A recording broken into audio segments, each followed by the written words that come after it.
Welcome everybody back to the OMG Wrestling Podcast. I am TonyPizzaGuy, joined by Ango here, and today we have a lot of news to talk about, a lot of stuff that's on our plate. When I brought this show back for another season, starting in 2018, I didn't expect it to grow and become big and get something that keeps going on forever and ever and ever. And Ango here, we are joined.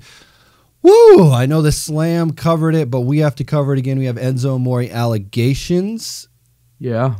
And we also are going to hit on Raw 25, and then we got a bunch of other stuff we're going to talk about. But I think we should really just kind of let it breathe for a second, because this is a heavy subject that we need to talk about. Yeah, I mean, I kind of talked a little bit about it on the Slam, but honestly, just the way that show works, it's not a long show, so I definitely had way more opinions I wanted to get off my chest. But you're absolutely right, man. It's a sensitive subject, and I don't know, maybe it's something I shouldn't talk about because I feel kind of heated. Well, that's the thing, is that these are allegations. So the way that it works in America is you're innocent until proven guilty. And with this case, we're going to say that a million times over and over that he is still, at this current time of us recording, nothing has been proven in the court of law. So we don't know yet what the real story is. We're just going off of what our thoughts and speculation is. Right, Ango? Yeah, and I mean, that's just kind of the problem, though, is because we don't know.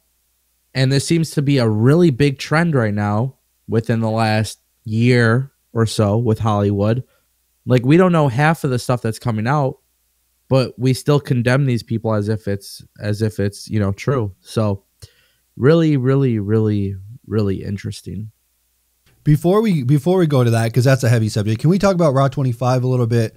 I don't really want to do a Raw review show. I know that heavy subject of Enzo Amore is going to be kind of what's going to end the show, because I kind of want to get our final thoughts out there and then just let it be done, because I want to just not even do like the full hour and a half. I kind of want to just keep it under an hour and just be like, okay, this is what we think, this is what we know, and let's just end it on that. So I want to kind of hit on Raw 25 and the total debacle that Raw 25 is, at least in my opinion. I haven't actually even spoke to you about Raw 25. Did you like Raw 25? Did you hate Raw 25? What was your opinion? I did. It was everything I expected. And honestly, like, I'm looking on Twitter, and it really disturbs me how much negativity there is around this, because people are stupid. Like, they literally said, like, this is how it was going to be. Like, I don't know. You actually enjoyed this Raw and said that it was a good Raw. I did. I mean, there was moments here and there. Like, I liked the Stone Cold stuff at the beginning of the show. I thought that was really good. And I liked the New Age Outlaws and the Finn Balor and the DX, that stuff, the Balor Club DX thing.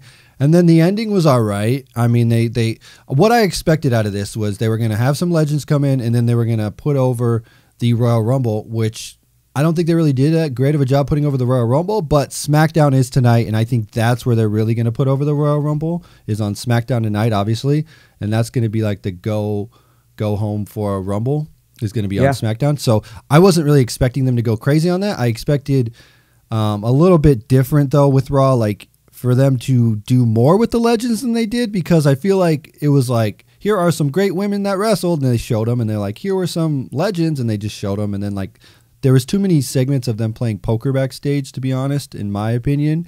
It got bigger and bigger, bro. That's a real party. I don't know how you can I feel like they should have just done the one time where it ended with the $1 Million Man winning all the money. That's how I would just show that one part one time. But it's fine. It's fine that they wanted to get those legends in. But again, they had two different arenas, and this is where the total debacle comes in. I don't think they should run two arenas ever again.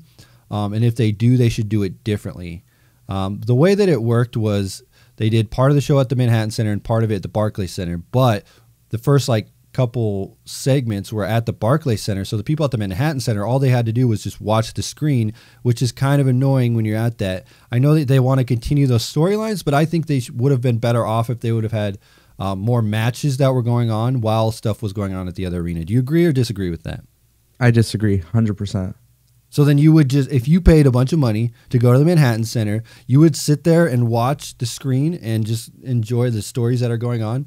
Should it be the people's fault that bought tickets that expected actual in-ring action? Like, I expect in-ring action if I go to WWE. I expect stories to happen there. We got Undertaker talking. We got the New Age Outlaw DX Finn Balor, Balor Club revival segment, and we got Woken Matt Hardy and Bray Wyatt, and I think that was about it, right? Wasn't there? There wasn't much more than that. That is correct. Now, let me tell you why I feel that way and why I disagree. Raw is how many hours long, Tony? 3 hours long. Okay.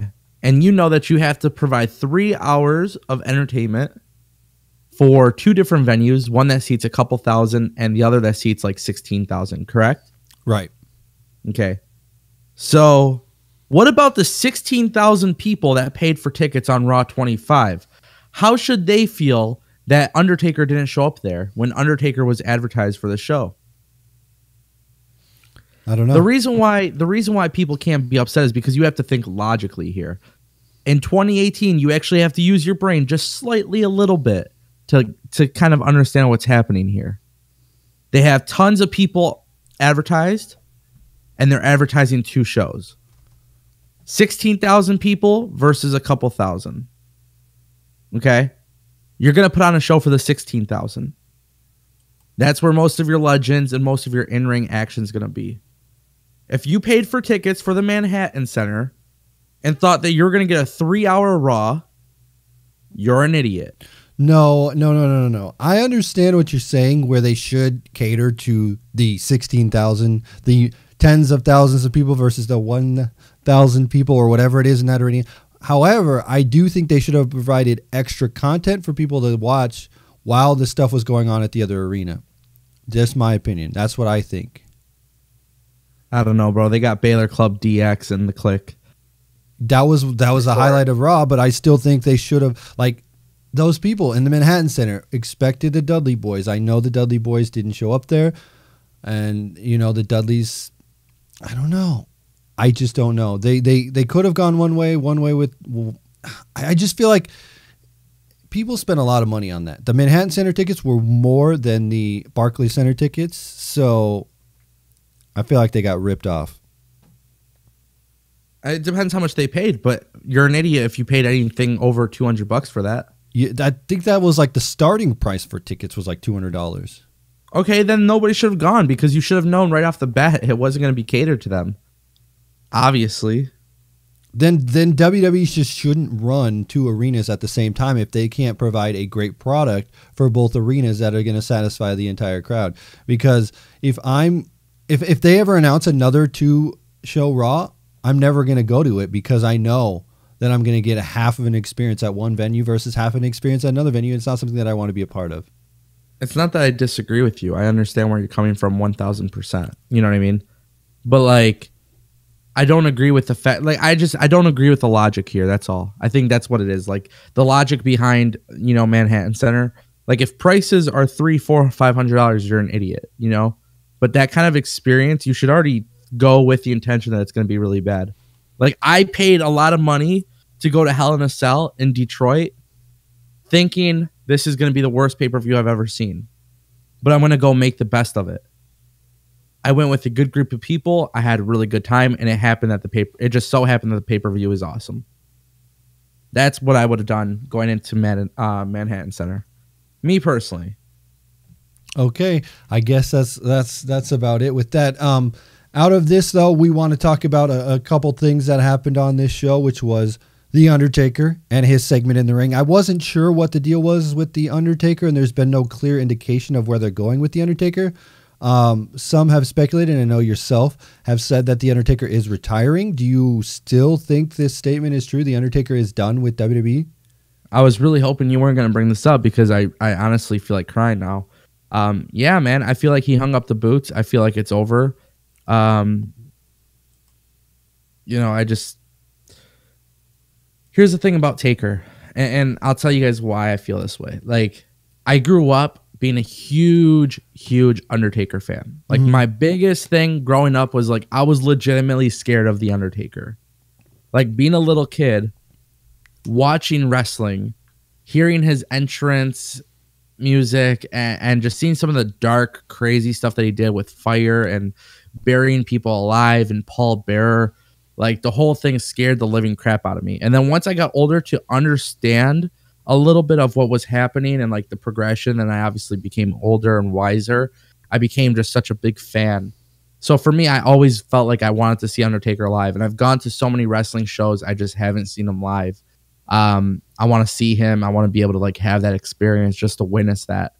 I thought I was going to get that by going to New Orleans this year. It just doesn't seem like that's happening. So I do think he's hanging up the boots, and I think, you know, that's the reason why he did it in such a discreet, small setting. I feel like WWE, and I pray that I'm wrong.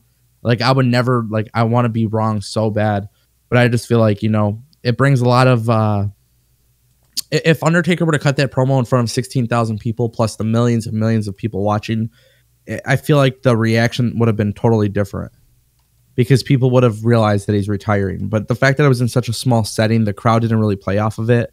I feel like it just almost didn't seem like there was a lot of attention. They didn't want to put that much spotlight on the idea of Undertaker being retired, you know? And I really do feel like he's done. So, I mean, if that is the case, they left it very vague and didn't really give us a clue to where they were going with this. My honest opinion is I think people are reading into this too much. I feel like they didn't say a lot and they left it kind of vague and nobody really knew what was going on because I don't think WWE really knows where they want to go with WrestleMania yet. I feel like after Royal Rumble, we'll get a clear picture of what is going on with WrestleMania and where The Undertaker is going to be placed, if he's going to be on the card, if he's going to be in the Hall of Fame, what it's going to be. But I do think that, you know, I don't think WWE really has a clear vision of where they're going with The Undertaker, to be honest. I don't think that they really knew. They're like, Taker, just go out here, say this, and be very vague, and then, you know, we'll see where we go after this, depending on how the crowd reacts. Because I don't think they got the right reaction they wanted from Roman Reigns and Taker. I feel like they wanted a better match than what they were given with Roman Reigns and Taker, just my opinion. And I don't think they were given that. So I think, yeah, I mean, really quick, I just want to add, like, I could agree with you saying that. Me personally, I felt like the way that it ended with Roman Reigns, I think it was perfect. That's just my personal opinion, being like a Roman Reigns fan and Undertaker fan. Like, I felt like that was fine.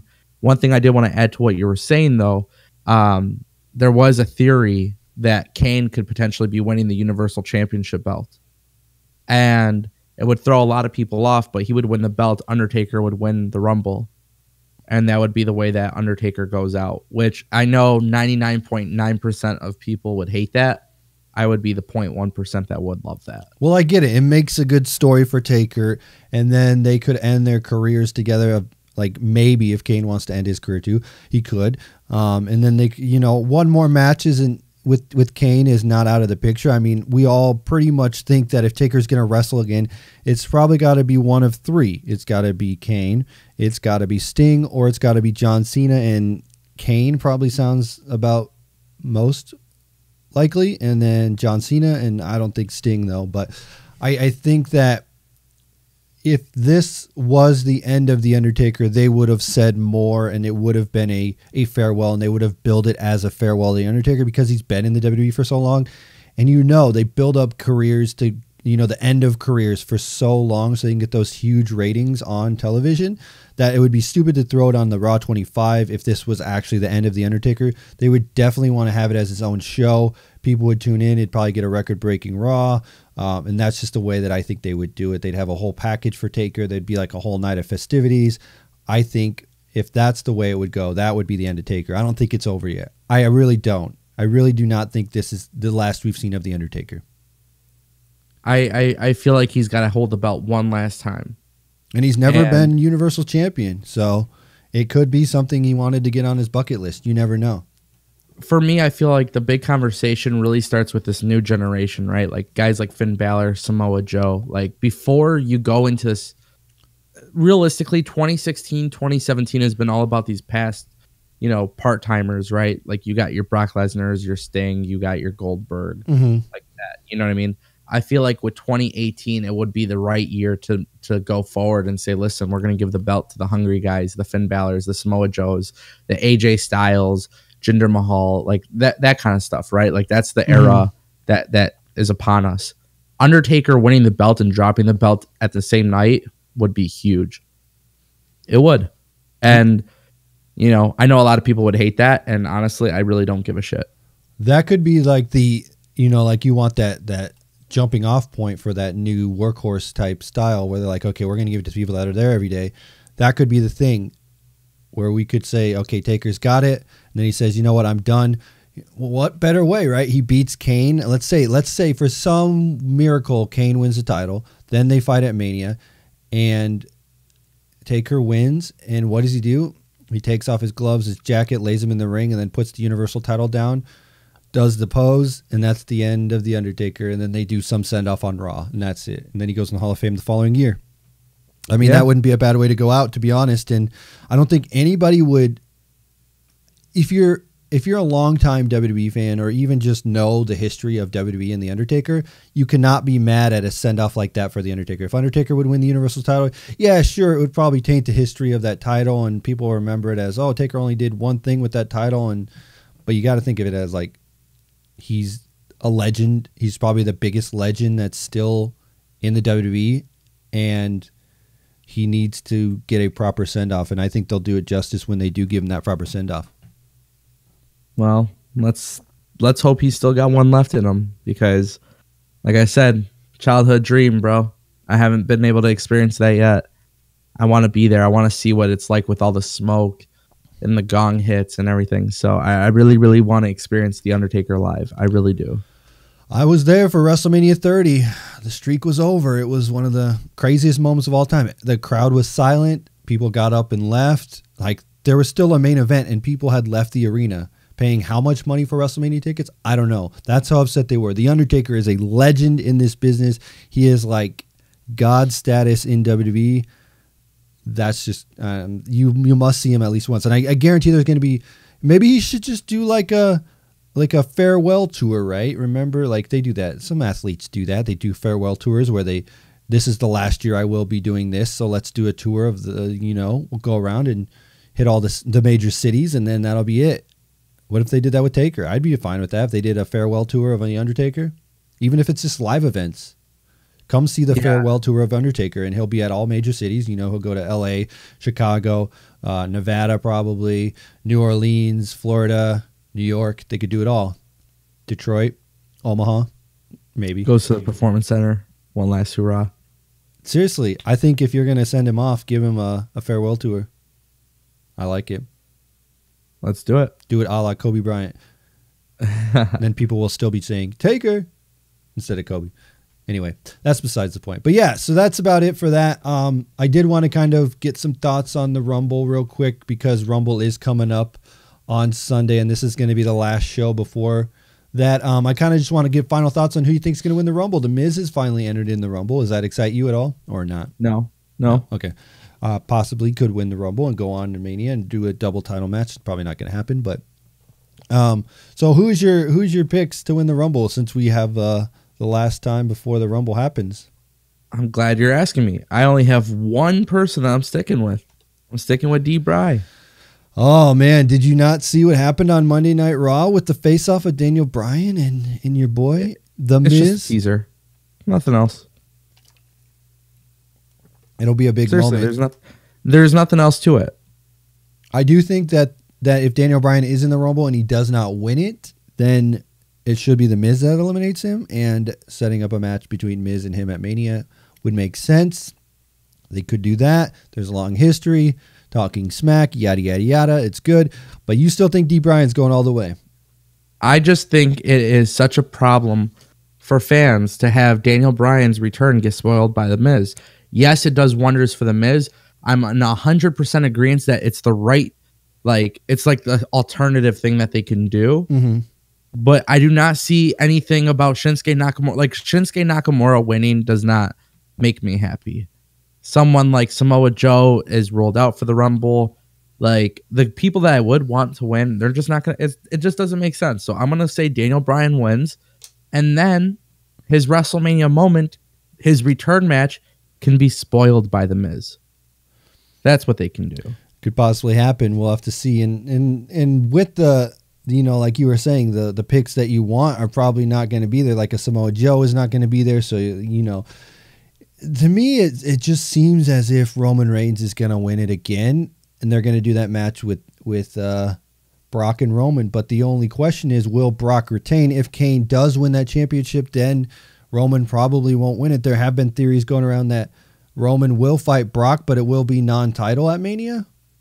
And there is a lot of speculation on how we can get there. There's, shows before WrestleMania and Raws and all that. So, I mean, I think Roman is spot on to win it. Macho T thinks it's going to be Dolph Ziggler. I don't agree with that one, but if there was ever a time that Dolph Ziggler would win the Rumble and kind of skyrocket his career, if this would be the time now to let Dolph win the Rumble and to let him do his thing. And Dolph and AJ Mania, I don't know. Is he confirmed?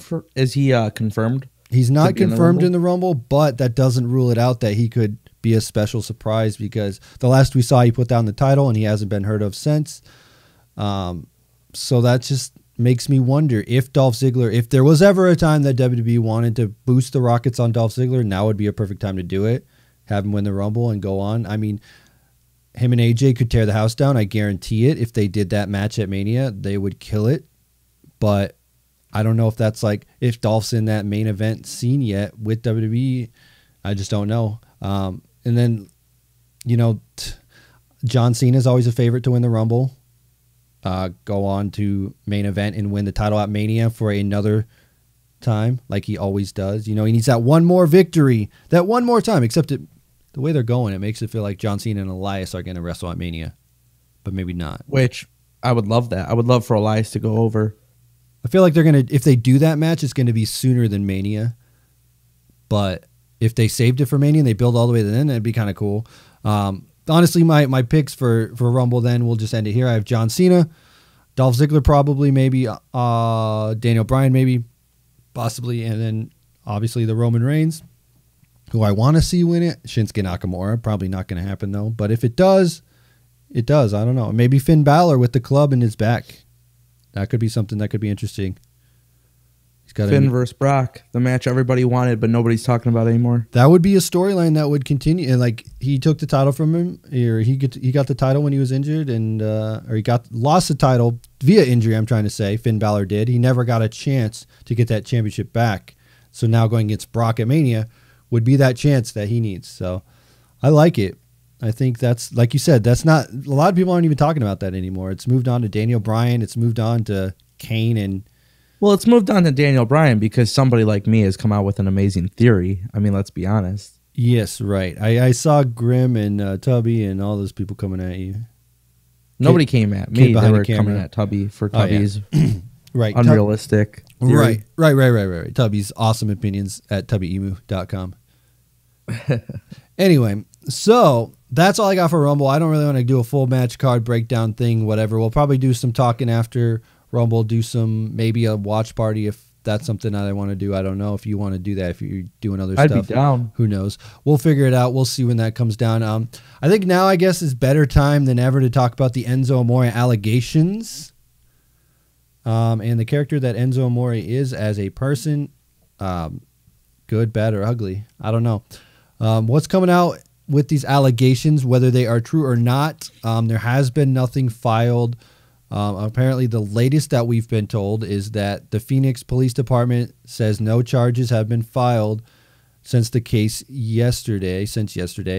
WWE might be firing him because Enzo Amore was aware of the allegations but never told WWE about it, which is a big crazy thing. So the whole thing starts with Enzo Amore. The only thing you guys really need to know is Enzo Amore was accused of rape, which we don't know. Like I said, nothing has been proven. There is nothing that has been confirmed about Enzo Amore doing these actions. The only thing is that's looking bad for Enzo is that he knew about these allegations, didn't tell WWE, and now it just looks like WWE suspended him, and then they fired him today.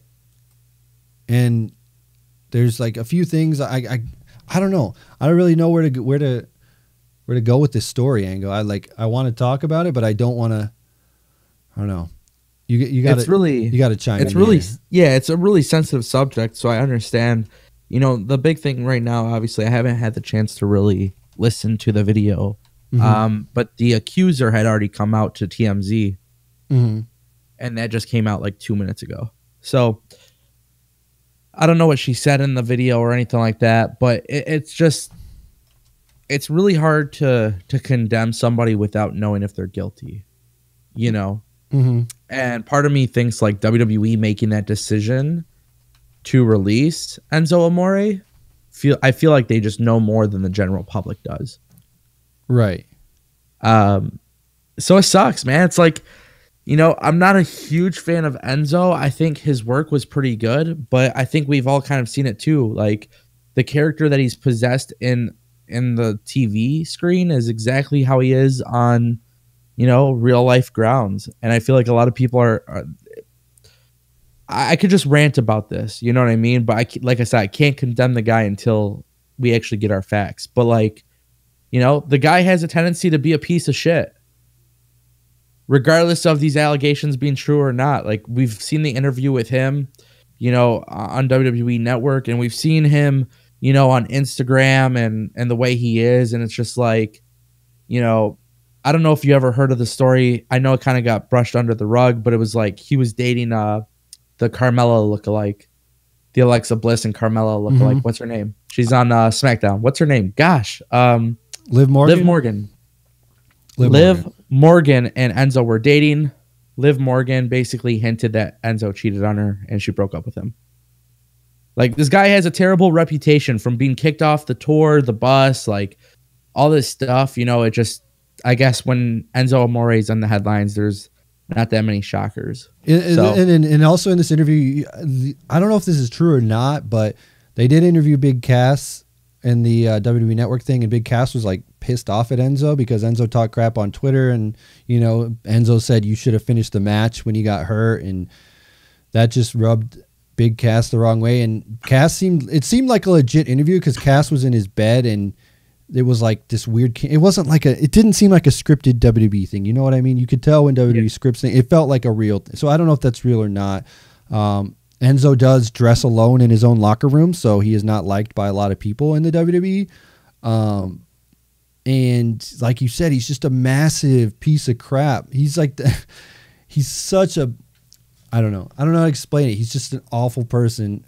And the thing is, he lives the gimmick. There's a lot of people. He wants to compare himself to Ric Flair in WWE. He's saying that I live the gimmick. He has, and he never wears the same pair of shoes twice.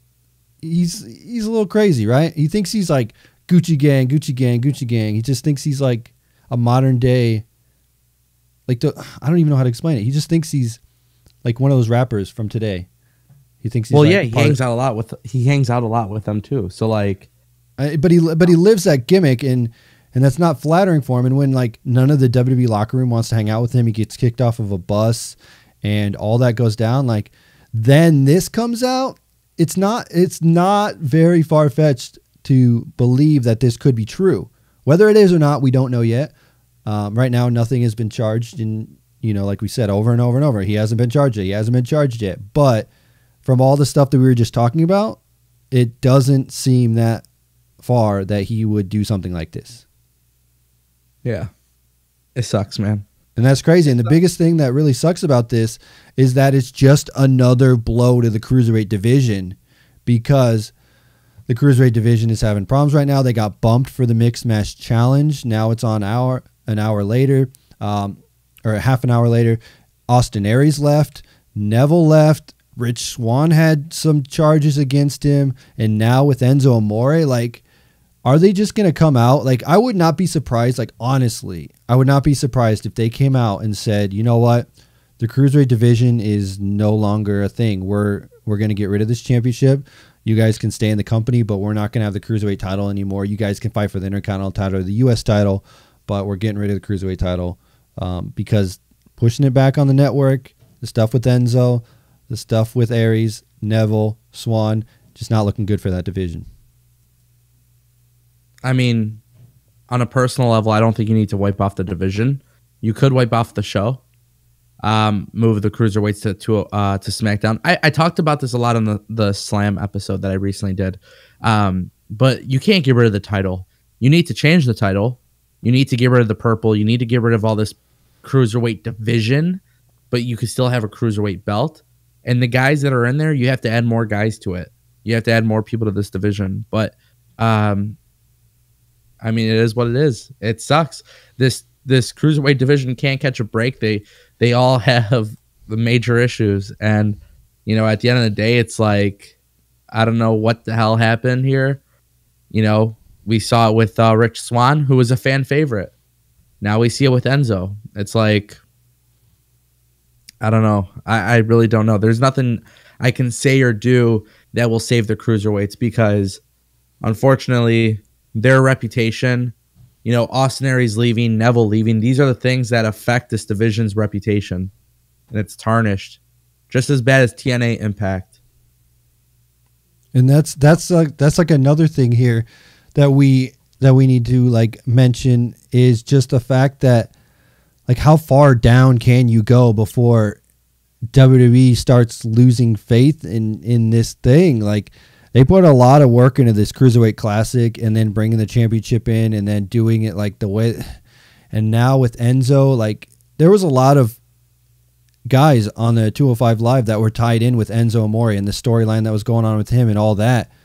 So it makes me wonder, like, how much is Vince willing to put up with this? I mean, you say they shouldn't cancel it. They should maybe just rework it a little bit, do some new things. But I mean, the Rumble we could see a little cruiserweight 6-way or something to get a new champion. I mean, what are your thoughts? How do you crown a new cruiserweight champion? Put it up on the X, put an X up in the ring and have an Ultimate X match? No, man, because the cruiserweight division just replaced the Divas division. That's it. Look at it from this perspective. The women have been taken serious, right? Mm-hmm.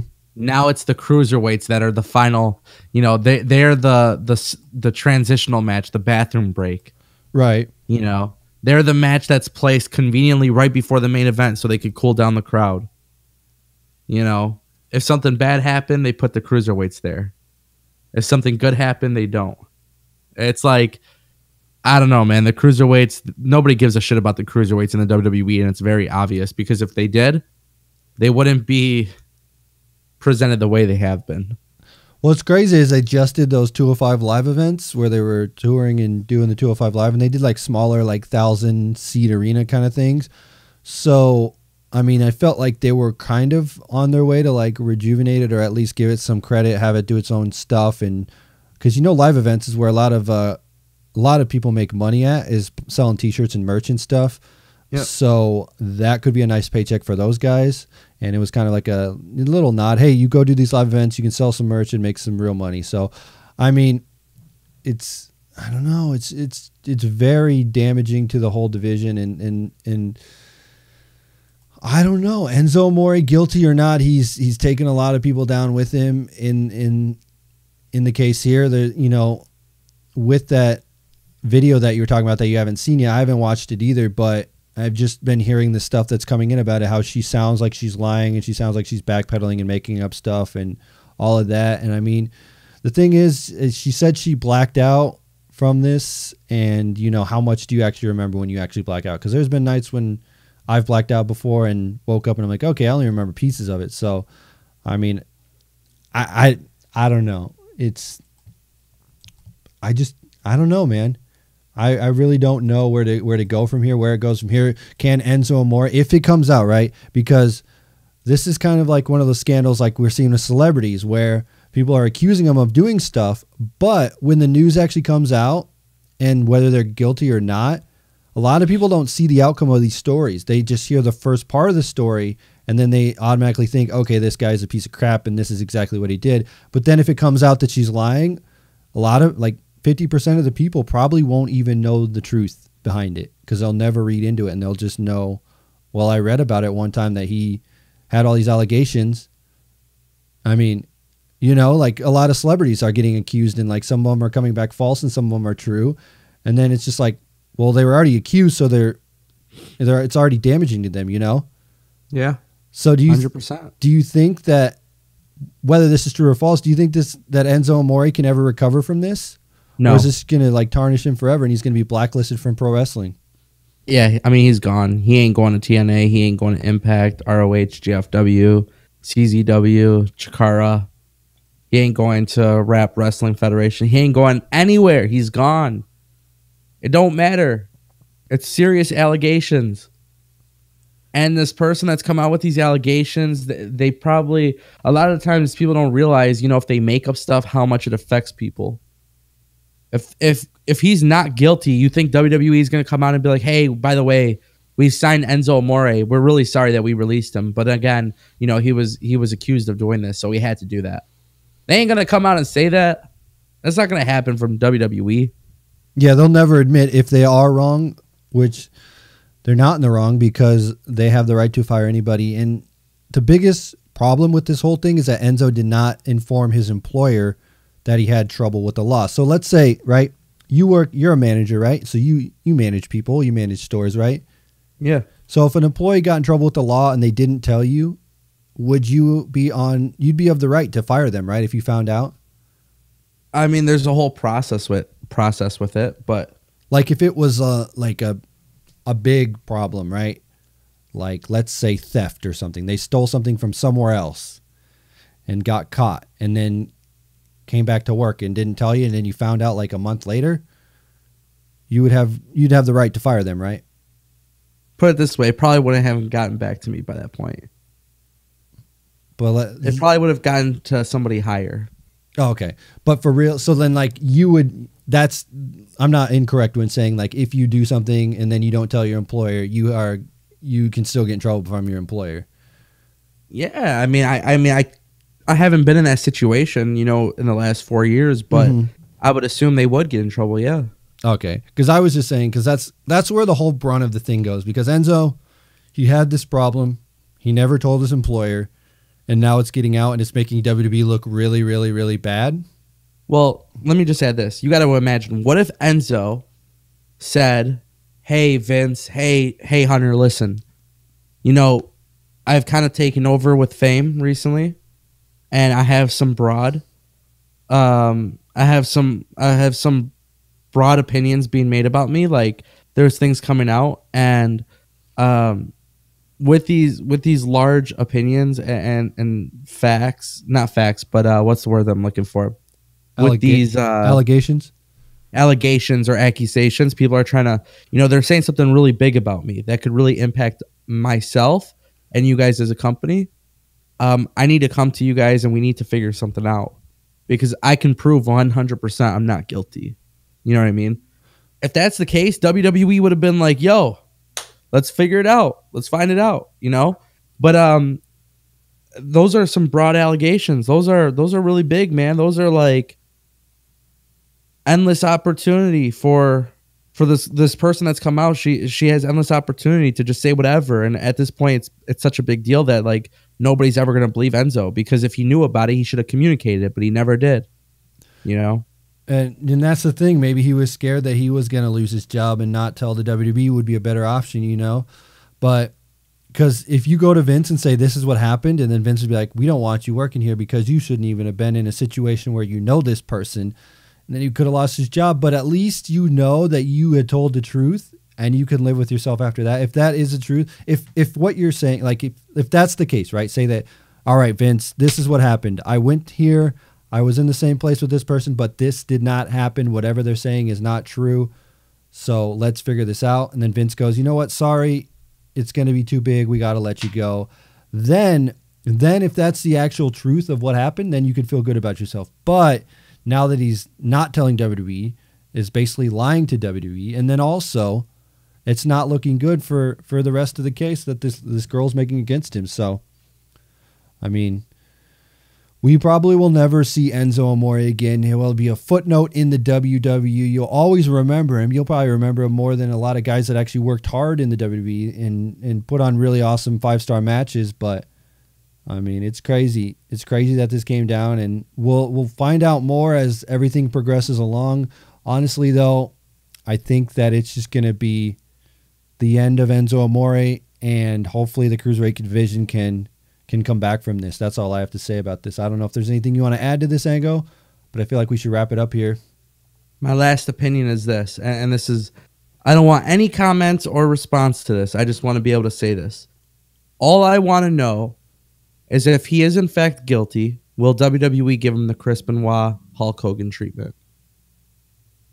Where they don't mention him on TV, that type of thing. They don't acknowledge him. And if he's not guilty, will WWE come out and show support? Because here's the thing. Right now, people are obviously, as they should take it very serious when these allegations come out. When you hear about it happening in Hollywood, you should be alert.